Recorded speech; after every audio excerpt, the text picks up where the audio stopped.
إن الحمد لله نحمده ونستعينه ونستغفره ونعوذ بالله من شرور أنفسنا وسيئات أعمالنا من يهده الله فلا مضل له ومن يضلل فلا هادي له وأشهد أن لا إله إلا الله وحده لا شريك له وأشهد أن محمدا عبده ورسوله يا أيها الذين آمنوا اتقوا الله حق تقاته ولا تموتن إلا وأنتم مسلمون يا أيها الناس اتقوا ربكم الذي خلقكم من نفس واحدة وخلق منها زوجها وبث منهما رجالا كثيرا ونساء واتقوا الله الذي تساءلون به والأرحام إن الله كان عليكم رقيبا يا أيها الذين آمنوا اتقوا الله وقولوا قولا سديدا يصلح لكم أعمالكم ويغفر لكم ذنوبكم ومن يطع الله ورسوله فقد فاز فوزا عظيما أما بعد.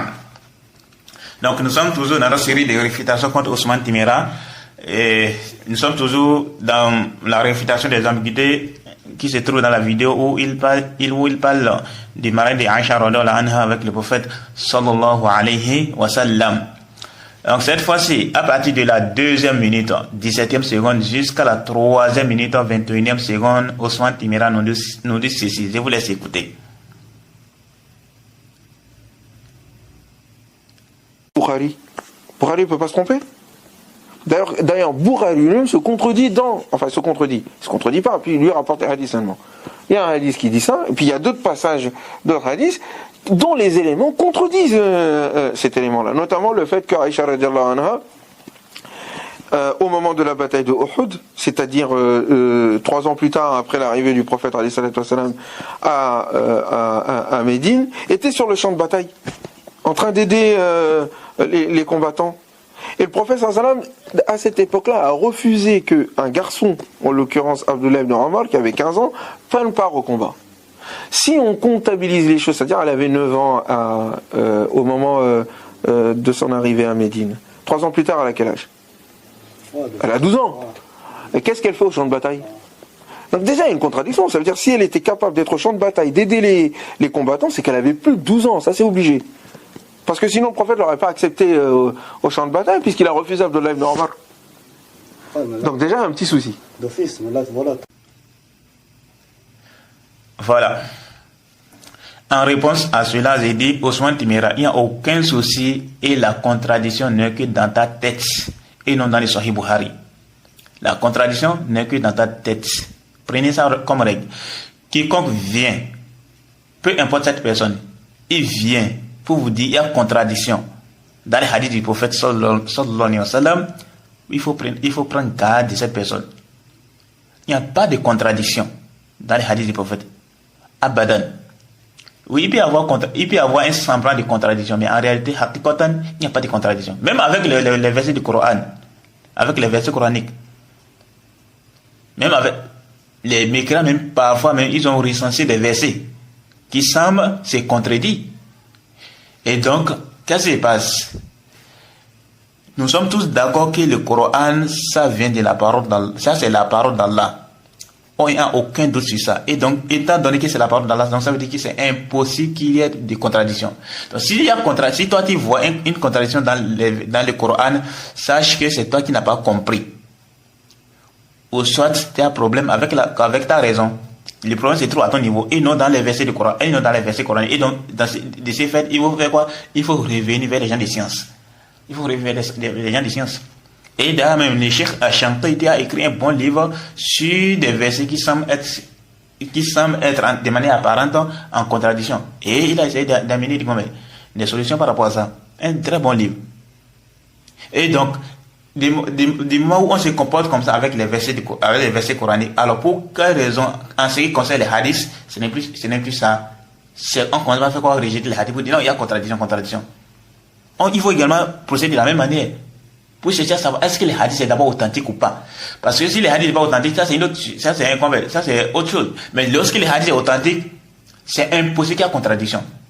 C'est impossible qu'il y ait contradiction dans les hadiths authentiques. Ça, c'est impossible.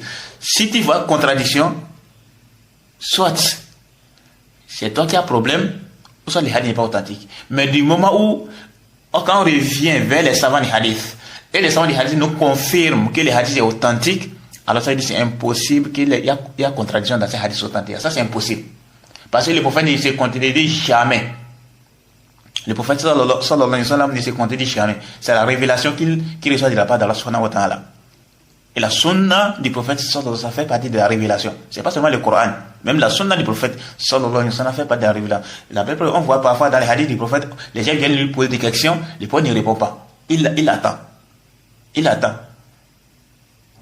attend quelques minutes et après maintenant il répond à la personne. Ça c'est, on voit ça. Celui qui a étudié la biographie du prophète, il sait ça. Parfois, quelqu'un vient poser la question et le prophète là, il ne répond pas. Parfois il attend d'abord que la sentence, qu'Allah fasse descendre la sentence. Et après il va répondre à la personne. On voit ça avec les hadiths, dans les hadiths du prophète sallallahu alayhi wa sallam. Donc ça veut dire quoi? Que la sunna du prophète c'est une révélation. Et donc du moment où la sunna du prophète c'est une révélation, alors ça veut dire que c'est impossible. Je dis bien c'est impossible de A à Z qu'il y a contradiction. Ça c'est impossible. Si toi tu vois contradiction, sache que le problème se trouve à ton niveau. Comme les gens là qui amènent les hadiths de dire il y a des contradictions. Quelle contradiction? Les contradictions ne sont que dans votre tête. Pas si les savants. Quand il dit les savants, il ne dit pas des savants de la sunna, pas les gens de l'innovation. Il faut faire très attention par rapport à ça. On s'est dit à Ousmane Timera, il n'y a aucun souci et la contradiction n'est que dans ta tête et non dans les Sahih Bukhari. Il n'y a pas de contradiction dans les Sahih Bukhari. Et quant à ta parole, qu'est-ce qu'elle fait? Non, qu'est-ce qu'Aïcha radhiyallahu anha fait sur le champ de bataille? Le hadith où cela est évoqué met en évidence ce qu'elle faisait sur le champ de bataille. Qu'est-ce qu'ils ont dit quoi? Qu'elle aidait les gens, non? Est-ce qu'elle est partie pour combattre? Elle n'est pas partie pour combattre. Est-ce qu'elle est partie pour combattre comme par exemple le prophète sallallahu alayhi wa sallam est parti pour combattre, ou bien comme par exemple Abu Bakr est parti pour combattre, ou bien comme par exemple Omar est parti pour combattre, ou bien comme par exemple Ali ibn Abi Talib, ou bien Hamza, ou bien autres parmi les compagnons du prophète sallallahu alayhi wa sallam, ils sont partis pour combattre? Pas du tout. Donc, elle est partie faire quoi sur les champs du bataille? C'est pour aider les gens, pour aider les combattants, et non pas pour aller combattre les mécréants. Donc voilà ce qu'elle est partie chercher sur le champ de bataille. Et les hadiths où cela est mentionné met en évidence cela. Ensuite, le fait que Aïcha radhiyallahu anha soit sur le champ de bataille n'infirme pas le fait qu'elle soit mariée au prophète sallallahu alayhi wa sallam à l'âge de 6 ans et ils ont consommé lorsqu'elle a eu 9 ans. Ça n'infirme pas. Et aussi le fait que le prophète sallallahu alayhi wa sallam a interdit à Abdullah ibn Umar radhiyallahu anhuma d'assister à la bataille n'infirme non plus. Pourquoi?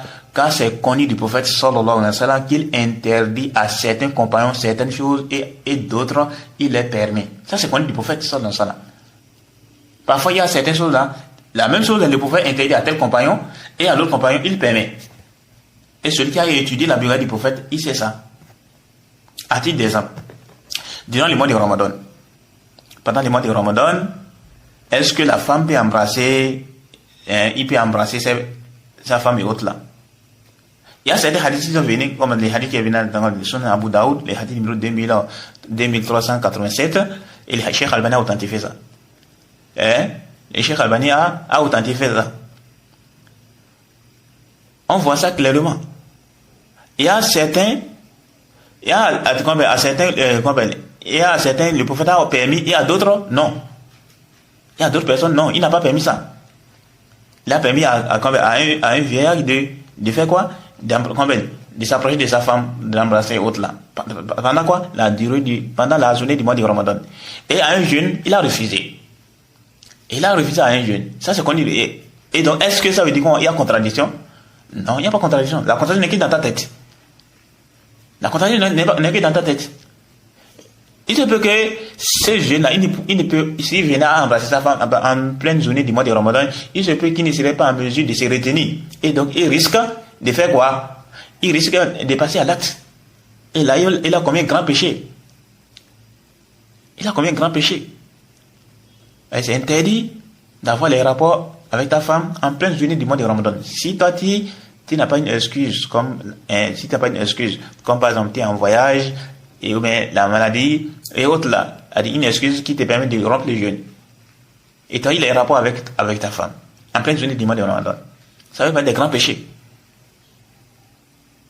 Donc il faut faire très attention par rapport à ça. Maintenant, il se peut que donc ces jeunes hommes, ils ne pouvaient pas se retenir. Contrairement aux vieux, de manière générale, les vieux, ils arrivent à se retenir. Et donc, le prophète a permis aux jeunes, comme aux vieillards et aux jeunes, il a interdit. Est-ce qu'on va dire qu'il y a contradiction? Non, il n'y a pas contradiction. La contradiction n'est que dans ta tête. Donc, ça, c'est connu du prophète sallallahu alayhi wa sallam. Il y a ce qu'on appelle quoi? Il y a la sagesse. Il y a la sagesse. Et la sagesse est demandée dans la prédication. Toi qui es en train de faire la prédication, il y a la sagesse que tu dois employer dans ta dawa. Un autre exemple également. La prière en groupe. Le prophète sallallahu alayhi wa sallam a interdit à l'un des aveugles de prier chez lui et à l'autre il a permis. Le prophète a interdit à un aveugle. Il y a un aveugle qui est venu. Je crois que c'est Ibn Maktoum. C'était lui, je crois, si c'est encore une bonne mémoire. Il est venu vers le prophète sallallahu alayhi wa sallam. Il a dit, oh messager d'Allah, je suis aveugle. Dans le sens des hadiths, dans le sens des hadiths. Je suis aveugle. Et excusez-moi, est-ce que tu me permets de faire la prière chez moi, à la maison? Je n'ai personne, il a même dit qu'il n'y a personne qui va l'accompagner à la mosquée pour prier. Et ils ont dans d'autres versions, mais on dirait qu'il y a même les choses chauvages sur la voie et autres là. Et le prophète lui a dit quoi? Il a dit d'abord oui. Il a dit oui. Ensuite, lorsque le compagnon il partait, le prophète lui a dit attends, est-ce que tu entends l'appel à la prière? Et le compagnon il a dit quoi? Oui, il entend l'appel à la prière. Et le prophète a dit quoi? Dans ce cas, il faut répondre à l'appel. Tu dois répondre à l'appel en venant à la mosquée pour prier. Le prophète il a dit quoi? Il a demandé à cet aveugle-là de venir à la mosquée pour prier, malgré qu'il n'a personne qui va les guider afin de l'amener à la mosquée. Le prophète lui dit quand même de venir à la mosquée. Et de l'autre côté, on a un autre compagnon qui est aussi aveugle et qui a reçu la permission de la part du prophète sallallahu alayhi wa sallam de prier chez lui à la maison. Et on me dit, mais qu'il dirigeait même la prière pour quoi? Pour sa famille. Est-ce qu'il y a contradiction par rapport à ça? Est-ce qu'il y a contradiction? On dit non, qu'il le prophète se contredit. Il n'y a qu'un jahil qui peut dire ça. C'est connu du prophète sallallahu alayhi wa sallam. Parfois, il interdit à tel compagnon, il a la même chose, il permet à l'autre. Ça, c'est connu. Donc, on va dire que non, il y a contradiction. Et donc, c'est où le problème? Si le prophète sallallahu alayhi wa sallam, il interdit à Abdullah ibn Umar d'assister à la prière, à la bataille de Uhud, et à l'autre là, il interdit. Sachant très bien que, et à l'autre là, et à Aïcha radhiyallahu anha, il lui permet. Sachant très bien que Aïcha radhiyallahu anha, elle n'allait pas sur les champs de bataille pour combattre, contrairement à Abdullah ibn Umar radhiyallahu anha, qui voulait aller combattre. Donc, c'est où les rapports? Allahumma musta'an. Des gens comme ça. C'est des gens comme ça qui Ousmane, c'est des gens comme ça ils sont là seulement pour mettre des choubouhats, des ambiguïtés dans la tête des musulmans. Oui, il y a une contradiction. Où se trouve la contradiction là? La contradiction n'est que dans ta tête. Pas dans les hadiths du prophète sallallahu alayhi wa sallam.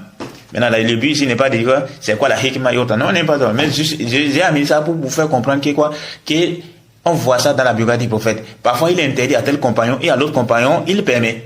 Et donc, est-ce que ça montre qu'il y a contradiction? Que le prophète se contredit? Pas du tout. Il n'y a qu'un ignorant qui peut dire ça. Maintenant, quelle est donc la sagesse pour laquelle le prophète a permis à l'autre avec de venir prier à la mosquée et autres là? Ça, ici, le but n'est pas de rentrer dans ça. On parle de ça, parfois on parle de ça dans quoi? Dans les chapitres de la prière en groupe. C'est là, mais on parle même de ces hadiths là. Parce que même il y a une divergence de savoir est-ce que c'est obligatoire de venir à la mosquée pour prier.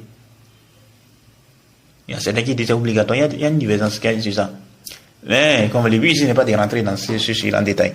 Ok? Donc c'était juste pour réfuter ce que Ousmane a dit, non, que le prophète a permis à truc là, et au même de plus, tu prends ça comme argument, alors que dans le même hadith, le hadith qui était appris de Abdullah ibn Umar radhiyallahu anhuma, dans les mêmes hadiths, on fait comprendre que Ibn Umar, parce que c'est lorsqu'elle avait 14 ans, qu'elle qu'elle avait demandé la permission et le prophète lui avait refusé. Mais lorsqu'elle a eu 15 ans, le prophète l'a permis. Chez toi, tu vas accepter ça? Est-ce que pour toi, quelqu'un qui a 15 ans, il est quoi? C'est quelqu'un qui est considéré comme un mineur ou un majeur? Selon ton raisonnement. Donc le fait de pas même si hadith, ça n'est quoi? C'est pas en ta faveur. Au contraire, mais c'est contre toi. Au contraire, c'est contre toi. On va aussi te renvoyer la même question. Qu'est-ce que Ibn Omar a fait sur les champs de bataille à l'âge de 15 ans? Étant donné que pour toi, c'est à partir de 18 ans que la personne est considérée comme un majeur. Parce qu'avant 18 ans, la personne, il ne raisonne pas, il n'a pas de discernement. Donc, qu'est-ce que Ibn Omar a fait sur les champs de bataille à l'âge de 15 ans? Parce que dans les hadiths où on dit que le prophète a interdit, puis c'est Ibn Omar qui regarde l'histoire, il a dit quoi? Que lorsqu'il avait 14 ans, il avait demandé à ce qu'il veut participer à la bataille de Uhud. Le prophète lui a interdit. Mais lorsqu'il a 15 ans, le prophète lui a permis d'assister à une autre bataille. Alors, pour toi, à l'âge de 15 ans, si Aïcha s'était mariée à l'âge de 15 ans, tu allais accepter ça? Tu allais accepter ça ou bien tu allais rejeter ça? Toi, tu veux forcer pour montrer pour démontrer qu'Aïcha, elle avait 18 ans lorsqu'elle s'est mariée au prophète. Donc, ça veut dire que le fait que tu t'argumentes de ces hadiths de Ibn Omar, ça n'est pas du tout en ta faveur. Au contraire, même, c'est quoi en ta défaveur? Allah Moussan. Et en ce qui concerne l'histoire de Ibn Omar sur l'histoire des champs de bataille autres là, vous pouvez trouver dans le Sahih Muslim, le hadith numéro 1868, le Sahih Bukhari, le hadith numéro 2664, et dans les Sunan Abu Daoud et autres là, vous pouvez voir ça. Ensuite, donc voilà, c'est ce que j'ai à dire sur ce sujet-là. C'est pour réfuter Othman Timera. Quand il va me dire, non, ok, il y a contradiction. Il n'y a pas de contradiction. Parce que ce qu'on dit du prophète sallallahu alayhi wa sallam, parfois il interdit à certains compagnons telle chose, et à d'autres compagnons, il fait quoi? Il permettait.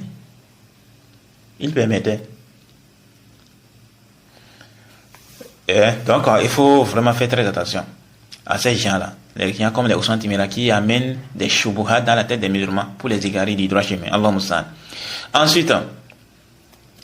Ensuite, à partir de la 3e minute, 21e seconde, jusqu'à la 3e minute, 54e seconde, Othman Timera nous dit ceci, vous laissez écouter.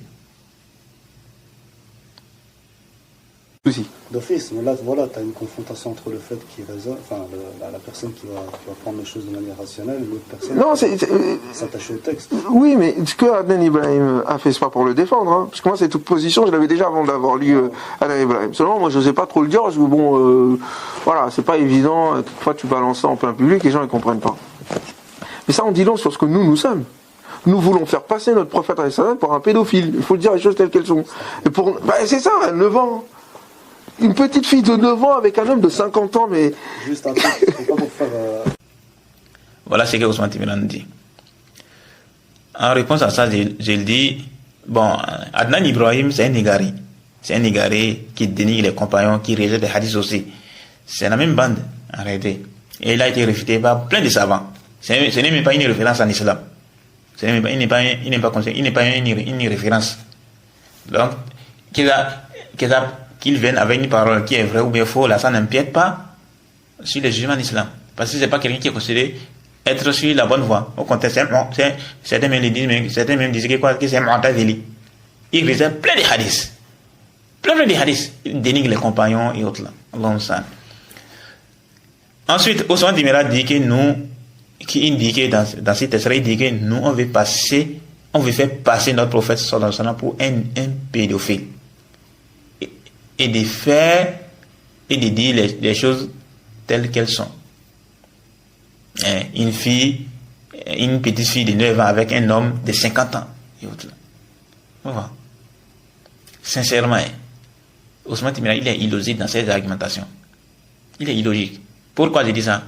Parce qu'il est censé montrer si le prophète sallallahu alayhi wa sallam s'est marié à Aïcha radhiyallahu anha à cet âge ou non. C'est-à-dire, est-ce que Aïcha radhiyallahu anha s'est mariée au prophète lorsqu'elle avait, dans la vidéo, il dit c'est 6 ans. C'est ce qui est vu dans les hadiths, comme on l'avait déjà dit. Donc, il est censé montrer si Aïcha radhiyallahu anha et le prophète, donc, elle s'est mariée à l'âge de 6 ans. Elle consommait le mariage à l'âge de 9 ans. Donc, c'est ça qu'il est censé montrer. Et non pas ce qu'on peut penser du prophète sallallahu alayhi wa sallam. Quand il avait dit ceci, dans la même vidéo qu'on est en train d'analyser là, à partir de 1 minute 23e seconde jusqu'à 1 minute 33e seconde, il avait dit quoi? La question n'est pas de savoir si ça a existé ou pas.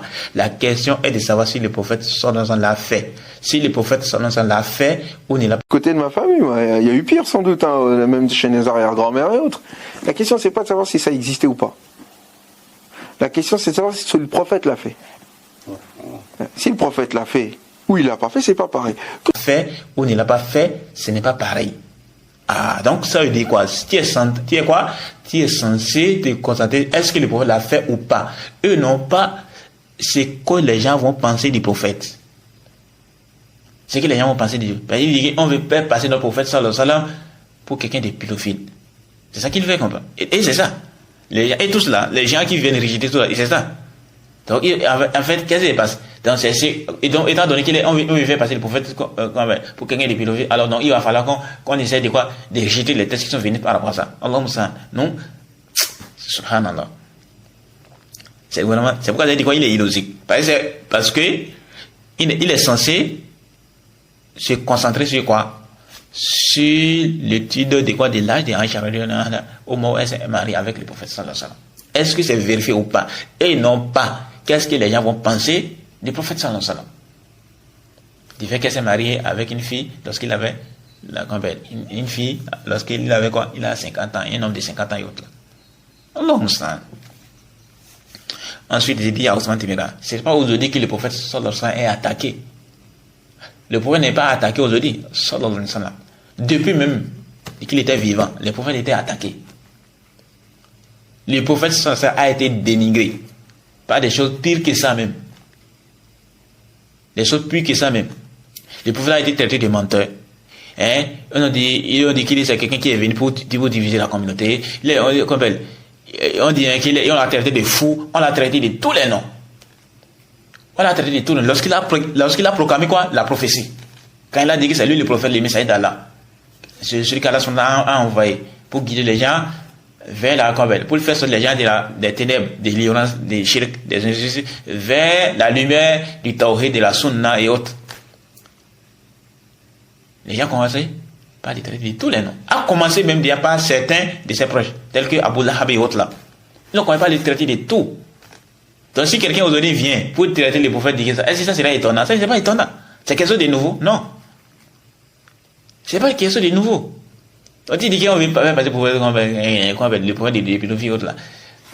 Le prophète a été traité de quoi? De quelqu'un qui des sorciers et quoi, de tous les trucs là, des fous et autres là. Donc il a été traité, les insultes, il a reçu de la part des mécréants énormément d'insultes.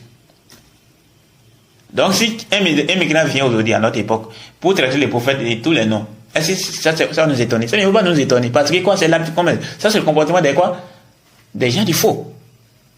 L'attaque vis-à-vis des gens de la vérité. Et particulièrement l'attaque des mécréants vis-à-vis des musulmans. Et puis précisément les prophètes sallallahu alayhi wa sallam. Ils attaquent de matin et midi les prophètes sallallahu alayhi wa sallam. Et donc s'ils viennent aujourd'hui pour dire que les prophètes est pédophile, est-ce que ça va nous étonner? Ça ne va pas nous étonner.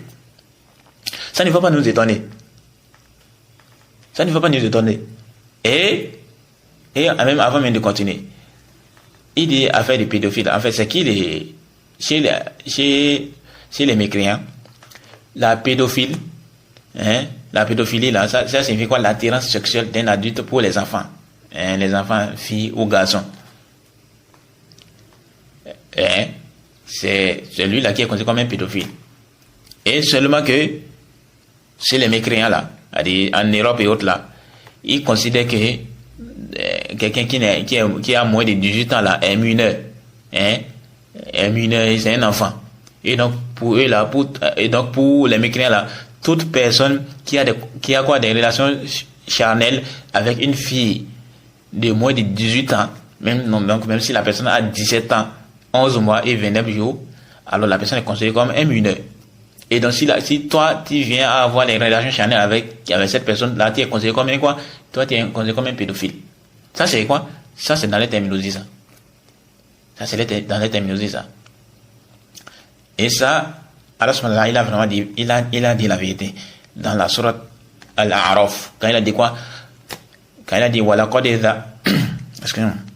Il a dit, وَلَقَدْ ذَرَأْنَا لِجَهَنَّمَ كَثِيرًا مِنَ الْجِنِّ وَالْإِنسِ لَهُمْ قُلُوبٌ لَا يَفْقَهُونَ بِهَا وَلَهُمْ أَعْيُنٌ لَا يُبْصِرُونَ بِهَا وَلَهُمْ آذَانٌ لَا يَسْمَعُونَ بِهَا أُولَئِكَ كَالْأَنْعَامِ بَلْ هُمْ أَضَلُّ أُولَئِكَ هُمُ الْغَافِلُونَ أُولَئِكَ هُمُ الْغَافِلُونَ. Selon la tradition islamique, c'est le prochain, Allah nous dit, nous avons destiné beaucoup de djinns et d'hommes pour l'enfer. Ils ont des cœurs, mais ils ne comprennent pas. Ils ont des yeux, mais ils ne voient pas. Ils ont des oreilles, mais ils n'entendent pas. Ceux-là sont comme les bestiaux, même plus égarés encore. Tels sont les insouciants. Tels sont les insouciants. Ça, c'est la sourate 7, le verset 179. Et c'est ça le cas des mécréants là, qui amène cette philosophie là. De quoi? Parce que ils ont parce que parmi eux là, il y a plein parmi ces mécréants là qui appliquent ça avec les filles, avec les enfants, avec les mineurs, les gens de quoi? De 11 ans et autres là, de 11 ans, 12 ans. Et ça, c'est même pas truc de mariage. Hein. Mais dans quoi? Dans la fornication et autres là. Allah. Et ils accusent le prophète sallallahu alayhi wa sallam à cause de son mariage avec Aïcha radhiyallahu anha. Avec le prophète sallallahu alayhi wa sallam, c'est à cause de ça, les gens viennent quoi? Ils disent que c'est un pédophile et autres là. Ils ont un pédophile et autres là. Et sincèrement, ils ne sont pas honnêtes. Pourquoi? Parce que le prophète sallallahu alayhi wa sallam, pour toute personne qui a étudié la vérité du prophète sallallahu alayhi wa sallam, il sait très bien que quoi? Que le prophète sallallahu alayhi wa sallam, il a marié Aïcha radhiyallahu anha avec le consentement de Aïcha radhiyallahu anha, avec le consentement de ses parents. Avec le consentement des autres. Donc, c'est pas, il n'a pas fait ça en cachette ou comme on voit avec les mécréants et autres là. Non, pas du tout. Mais comment on peut traiter quelqu'un comme ça de pédophile? Alors que la personne, la fille est d'accord, les deux parents également, ils sont d'accord, et autres là. Et plus que ça même, Aïcha radhiyallahu anha, elle avait été demandée en mariage avant que le prophète ne vienne. Et on venait sur ça même. Donc, les Ousmane qui est en train de dire non, comme ça. Ok, vous allez dire quoi par rapport à ça? Puis c'est Aïcha radhiyallahu anha, avant que le prophète sallallahu alayhi wa sallam ne la marie,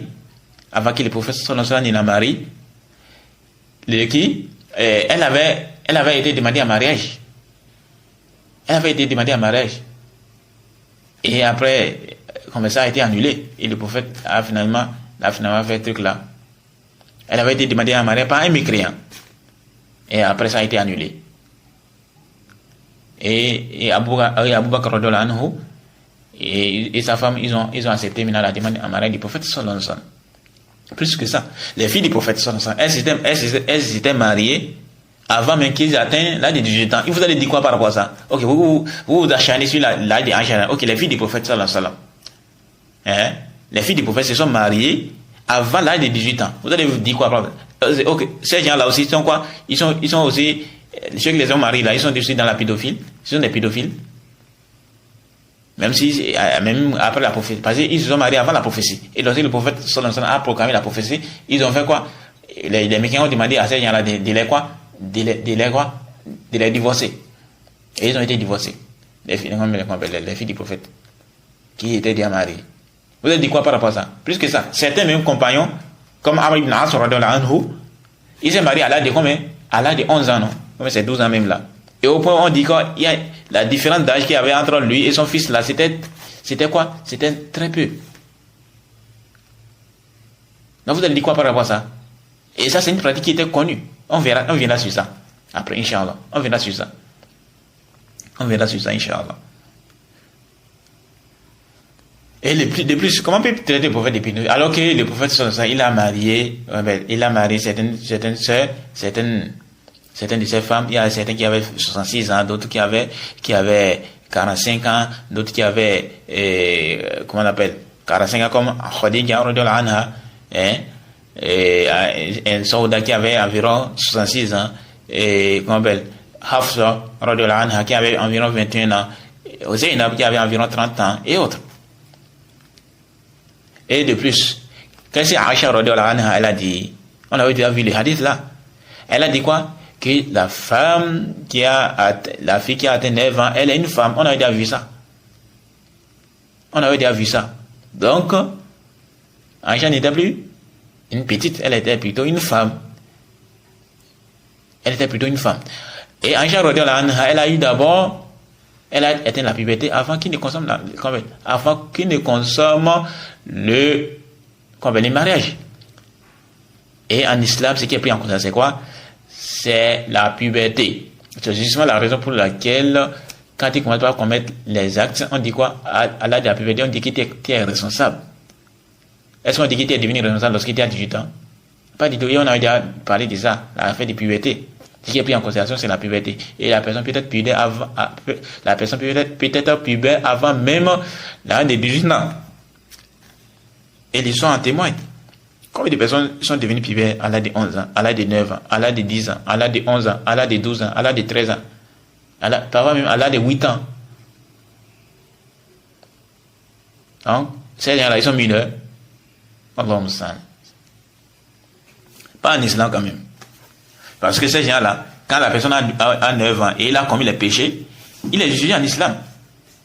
Il est jugé. Et je suppose maintenant, la personne, il a ses facultés mentales en place. Et la personne est partie commettre le zina.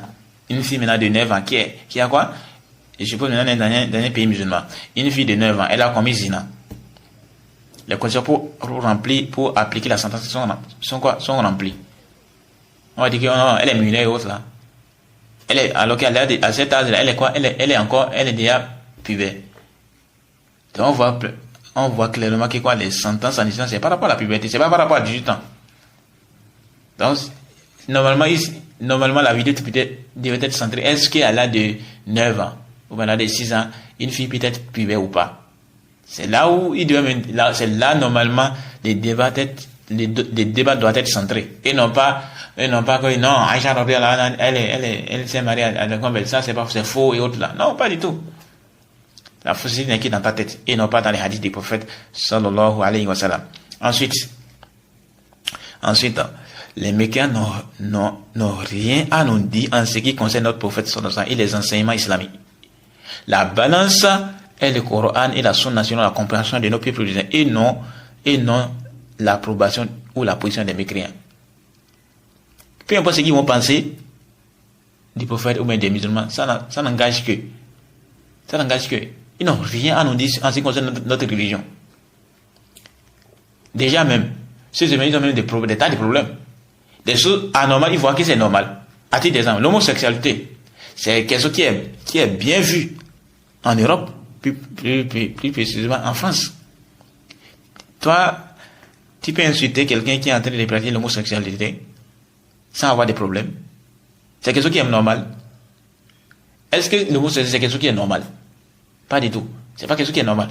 Mais la question qu'on a fait, ils ont commencé par inculquer ça dans la tête des gens. En Europe, là. Que c'est quelque chose qui est normal. Donc, il va falloir qu'ils commencent déjà par faire quoi? Par régler d'abord les problèmes, les mentalités. Il faut qu'ils commencent déjà par régler les mentalités. Puis l'homosexualité, c'est quelque chose qui est bien vu en Europe. Par certains migrants, même si ce n'est pas tous. Certains migrants, on voit que c'est quelque chose qui est normal. C'est très bien qu'ils sont contents de ça. Le port des babes est une chose qui est mal vue par certains mécréants. Donc on va délaisser ça. Parce que les mécréants, ils ne comprennent pas donc que c'est pas bon et autres là. C'est que c'est pas bon. Même chez nous en Afrique, il y a certains mécréants qui voient que le port des babes c'est pas bon. C'est pas seulement en Europe. Certains mécréants, même chez nous, ils voient que le port des babes n'est pas bon. Donc étant donné qu'ils maintenant, qu'ils voient que c'est pas bon, donc ça veut dire nous-mêmes, il faut qu'on délaisse ça. C'est ça, non? Donc nous maintenant, donc en fait si les mécréants disent que c'est bon là, on va faire. Mais s'ils disent que non c'est pas bon là, on ne va pas faire. Ah bon? C'est ça l'islam, c'est comme ça que votre islam est devenu maintenant Ousmane Timera. Allahumma salli. Donc on s'en fout des positions des mécréants sur telle chose du moment où on a déjà le jugement de cette chose en islam. Donc ce qui nous intéresse c'est quoi? Qu'est-ce que l'islam en dit? Est-ce que l'islam approuve ça ou pas? Et non pas qu'est-ce que les mécréants en pensent. Nous on n'est pas là pour faire plaisir aux mécréants. On est là pour faire plaisir à Allah subhanahu wa ta'ala. Même aux musulmans, est-ce qu'on est là pour faire plaisir aux musulmans, pour que les musulmans puissent dire, non, on attend quoi, est-ce que les musulmans seront satisfaits ou pas? Non, on serait d'abord, ce qui est le plus important d'abord, c'est quoi? On cherche d'abord la satisfaction d'Allah subhanahu wa ta'ala. Et là, si les êtres humains parmi les musulmans et les musulmans sont satisfaits, alhamdulillah, c'est bien. Mais la base d'abord, c'est qui? C'est d'abord, on recherche quoi? La satisfaction d'Allah subhanahu wa ta'ala. Et non la satisfaction des gens. Donc, il faut arrêter ça. On veut faire passer notre prophète de quelqu'un qui est... Non, pas du tout. Pas du tout. On ne doit pas falsifier les tests parce que les mécréants pensent que non, c'est ci et c'est là. Un peu comme on a fait de la question de l'apostasie ou plein de sentences en islam. Ils vont falsifier parce que quoi? Parce que ça ne va pas avec la tête des mécréants. Il faut dire non, ouais, votre religion, comme les chrétiens ou bien les mécréants disent, votre religion, ça quoi? Ça incite à tuer les gens et autres là. Et donc, maintenant là, donc, alors qu'il y a fait des libertés de connaissance, c'est pas, en islam, il n'y a pas ça. Liberté de connaissance, il n'y a pas ça. Chacun a les droits d'être mécréant, chacun a le droit d'être mécréant ou bien musulman. Il n'y a pas ça en islam. Là, tout le monde est dans l'obligation d'être musulman. Si quelqu'un a le droit d'être mécréant, pour quelle raison il est châtié de la résurrection? S'il a le droit d'être sur là, donc ça veut dire c'est ton droit, c'est son haq. Donc pour quelle raison, si les mécréants, les jours de la résurrection, Allah va les châtier pour l'éternité, sans jamais y sortir. Donc ça veut dire quoi? Que tout le monde n'a pas le droit d'être mécréant. Donc ça veut dire quoi? Tout le monde est dans l'obligation d'être sur quoi? Ce qu'Allah a ordonné. D'être sur son obéissance, sur son tawhid. Il faut faire très attention par rapport à ça. Et aussi, j'ai dit à Ousmane Timera, comment quelque chose qui est normal n'est pas du prophète, tu veux la juger par ce qui est connu aujourd'hui comme quelque chose, par quoi? Tu veux quoi? Tu veux juger ça avec la conception des gens à notre époque.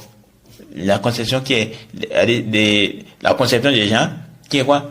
Qui est altérée. Allez, d'abord une conception qui est altérée. Vous voyez quelque chose? Dans certaines zones là, c'est mal vu. Et c'est maintenant comme c'est mal vu, alors qu'à l'époque du prophète, c'est quelque chose qui est bien vu. Donc ça veut dire quoi? Maintenant, il va falloir, ce qui est pris en considération, c'est quoi? C'est la conception des gens à notre époque. Et on laisse la conception des gens à l'époque du prophète sallam. A dit, parfois, je m'étonne quoi. De ces gens-là, les Ousmane Timera et les Ousmane, les Ayman Tier, les Ismaël Mouri et autres là, qui essaient de tout forcer pour montrer qu'il Aïcha radhiyallahu anha ne s'est pas mariée à l'âge de 9 ans ou à l'âge de 6 ans. Bon, Ismaël Mounir, lui, il a dit quoi? Lui ne sait pas. Lui, il a dit que lui ne sait pas. À quel âge Aïcha radhiyallahu anha s'est mariée?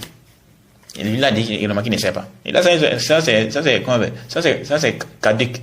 Parce que les tests prouvent bel et bien qu'Aïcha radhiyallahu anha s'est mariée à l'âge de 6 ans et ils ont consommé à l'âge de 9 ans. Et il y a un consensus sur ça. Donc, toute votre philosophie que vous cherchez là, cherchez des ambiguïtés un peu par-ci, par-ça pour venir rejeter les autres, ça ne passe pas. Parce qu'il y a un consensus qui est derrière là. Et donc, le fait de venir derrière, c'est le fait de venir, le fait d'amener une nouvelle position, c'est un égarement. Il y a un consensus qui était derrière là.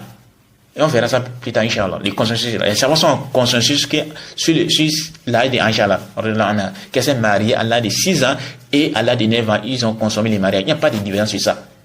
Les savants ne divergent pas sur ça. Et on verra ça plus tard, Inch'Allah, avec la parole d'Ibn Kathir, radhiyallahu anhu, rahimallah, et d'autres là, Ibn Abdul Bar. On verra ça plus tard, Inch'Allah. Il y a un consensus, il n'y a pas de divergence sur le fait qu'Aïcha radhiyallahu anha s'est mariée à l'âge de 6 ans et ils ont consommé les mariages à l'âge de 9 ans. Il n'y a pas de divergence sur ça. Ni de la part des savants, ni de la part des compagnons, ni de la part des tabi'in, ni de la part des élèves. Voilà que c'est ceux-là qu'on doit suivre. Voilà que c'est ceux-là qu'on doit suivre. Chaque fois on dit quoi? Ihdina siratal mustaqim. Ihdina siratal mustaqim. Quelle est la guidée des convaincus? Quelle est la guidée? Puis dans la sourate Fatiha, on dit chaque fois Ihdina siratal mustaqim. Ihdina siratal mustaqim. Guide-nous sur le droit chemin. Guide-nous sur le droit chemin. Le chemin de ceux qui étaient accomplis, étaient bien faits. Qui sont ceux-là?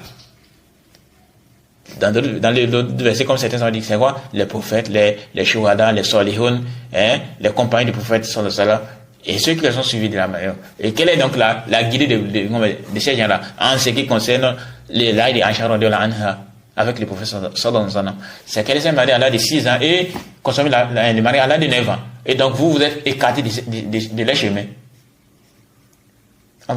Et malheureusement, tu vas voir, et ce qui est étonnant, c'est que c'est ces gens-là, les gens comme les Ousmane Timéra, que les gens prennent en considération comme référence. Et tu vas voir, non, combien de certains mécréants, il y aura aussi là, ils vont pas prendre, vraiment, nous-mêmes, comme ça. Mais tu ne connais même pas. Les gens là, ils sont en train de mentir seulement.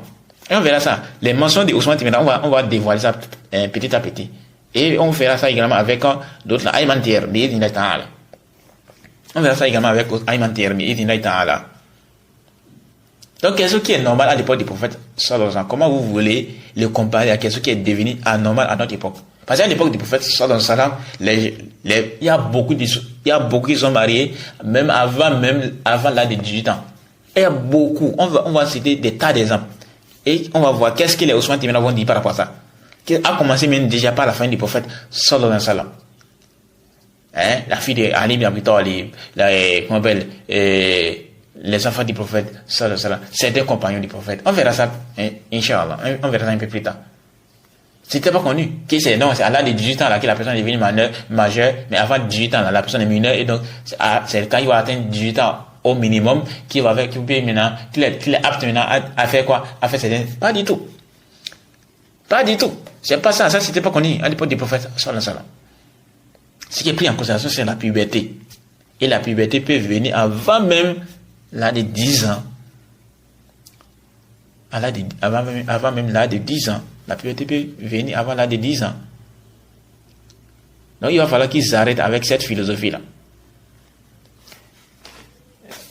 Donc on va essayer de s'arrêter ici. On va continuer prochainement avec la suite de la vidéo. On s'arrête ici. Subhanakallahumma wa bihamdik, ashhadu an la ilaha illa anta, astaghfiruka wa atubu ilaik. Assalamu alaikum wa rahmatullahi wa barakatuh.